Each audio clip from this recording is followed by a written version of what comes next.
It's about the fact that when I was 46 years old, I finally met my father for the first time. Bit of a surprise, found out from my mother that the guy who I thought was my dad was actually my stepdad. This is Kevin, his Hot 90s. He is a multi-platinum, multi-talented, multi-skilled musician, singer, songwriter who's going to be very busy this year with more live tour dates, including Ronnie Scott's, including Cheltenham Jazz Festival, and there is a new record, a new album on its way. Just released a gorgeous new single as well. Curtis Stigers, welcome to Hot 90, sir. Lovely to be here. Thank you. Curtis, I've been playing your records on the radio for a long time. I've never met you. It's an absolute honour to meet you today. Oh, thank you very much. And thanks for playing my records. I appreciate that. Do you still love hearing them on the radio? It isn't bad. I have to say, it's. I really do enjoy it. I mean, they sound dated to me, you know. Yeah. I've never been able to I look back 2 years and think, oh, I would have done that differently, you know. But now that it's 30 plus years, they actually are starting to sound good again. You know, it's like even in my head, it's like, oh, wow, you know what?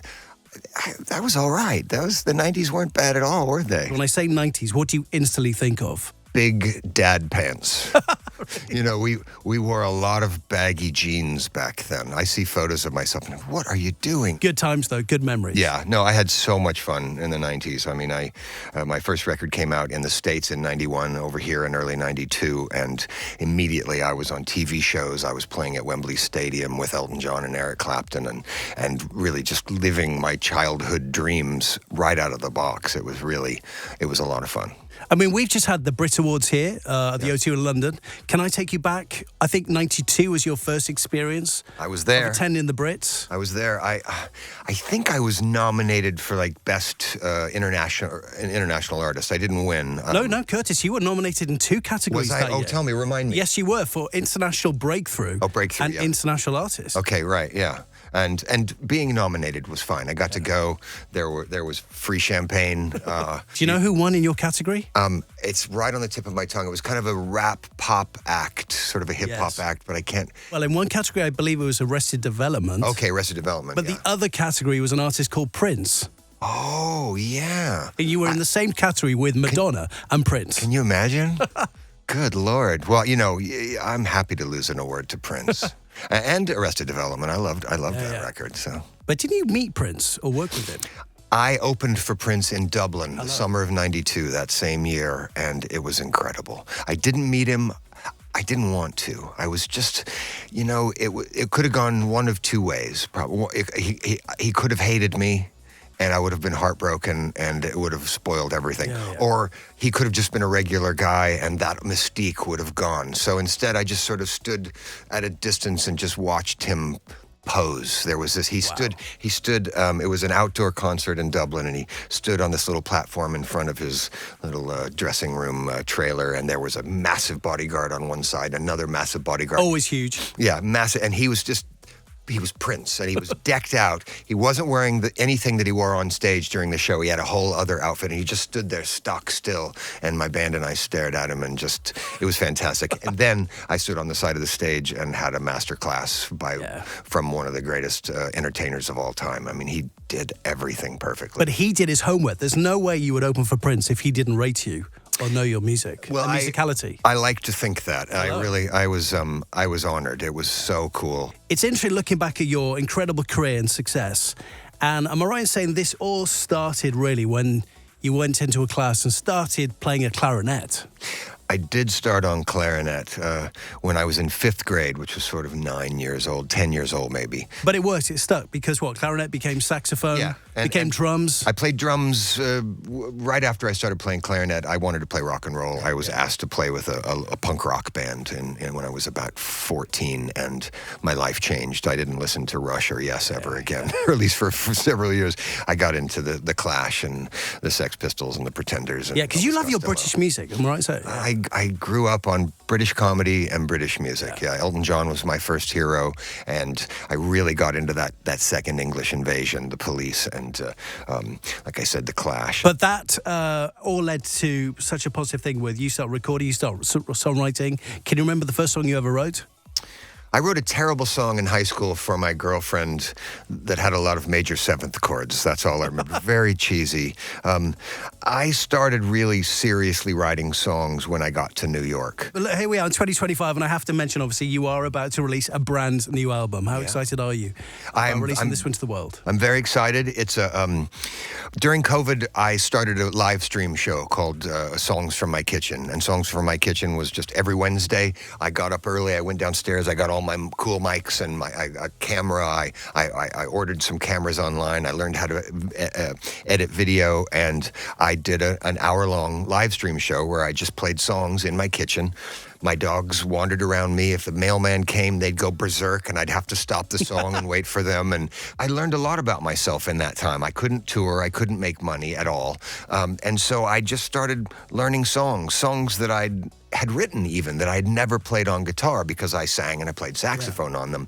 I learned a lot of my old songs. I learned a lot of songs that I wouldn't have learned otherwise. You know, I learned some cool Elvis Costello songs, and I mean, I did whatever I felt like doing that week, and it really meant a lot to me. And then I went back on the road. Just started with acoustic guitar and my voice, and then I just added things. Some of the songs are mostly just acoustic guitar and me. It's really stripped down, and other songs have a full band sort of a sound. But it's a look back at those. Well, they sound great. The songs sound great, by the way. Oh, thank you. Yeah, thank you. I'm really proud of it. It's such a great song. You've got Goodbye on there as well. And it feels good. When I play at Ronnie Scott's now this week,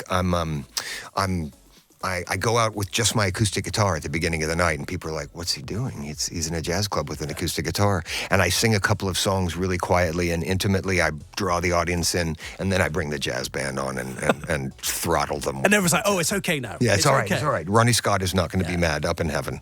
Because I love what you did on the last album you released, 3 years ago now, and you jazzed up some of these great songs that we know. You're All That Matters to Me. Yeah. But you gave it a new twist 3 years ago. Over the years, I've had to learn how to play my pop hits with a jazz quintet or a jazz quartet. And this is the version that we've been playing live on stage for the last 10 or 15 years. And I finally decided when it was the 30th anniversary of the first record to re-record this song the way we do it now. And now, end of March, we get the new record. And I love the title of this record as well. The lead single you put out from the album, which is called "Good to Know You." Good to know you. Yeah, you're saying a lot in that song.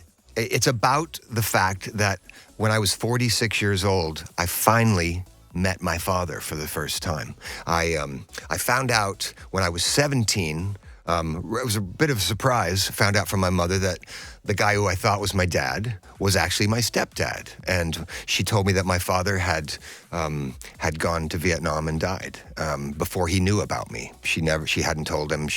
Anyway. Eventually, I found out that my mom had just maybe gotten the wrong story. I like to think that she did think that he had died.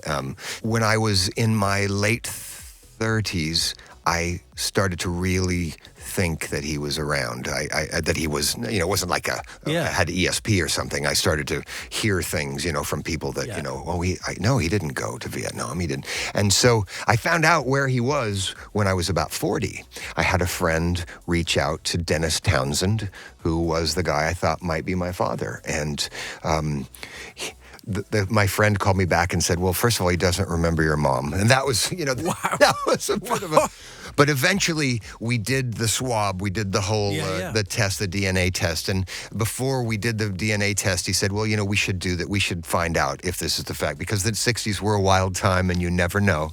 And Dennis Townsend is 99.9% probably not your father. Oh, really? Yeah, they do the double negative. Yeah, they have to say not, and which took me a few readings through. It's like, is he or is he not? I mean, I can't.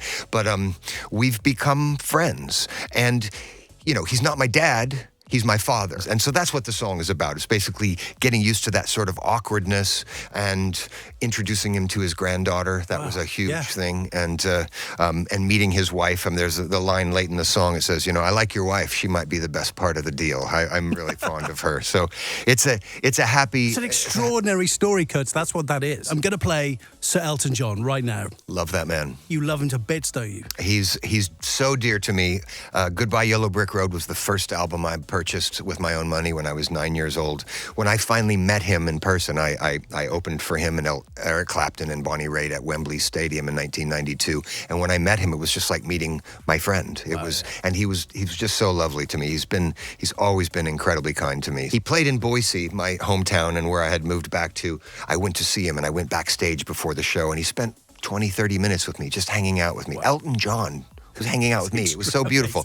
And then he did his show, and I stood on the side of the stage, and at a certain point in my hometown, in the big arena there, he said, I'd like to dedicate this next song to my old friend Curtis Stigers. And he played Daniel, the song Daniel. Wow. And I was a puddle. I was just sobbing on the side of Were you tears? Oh, it was incredible. I mean, it was a tough time in my life. And then this guy that I'd idolized sang a song for me in the town where I grew up idolizing him. It was just, he's the best. I want to take you back. All right. To 91, 92. Okay. And a song called I Wonder Why. I've heard of it. Yeah.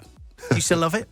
I still do, yeah. I'm lucky that the songs that were hits for me were my songs. What a quality sax solo. We love a 90s sax solo. Thank you very much. You deliver the ultimate one. It's the ultimate solo. Well, that's, I think you're going a little far, but I appreciate that very much. I'll rate it in. I'm just too excited.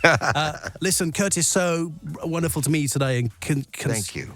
Great success with the new album, which I know we get at the end of March. Yeah, March 21st, it hits the streets. So thank you very much for having me and for playing my music all these years. I really appreciate it.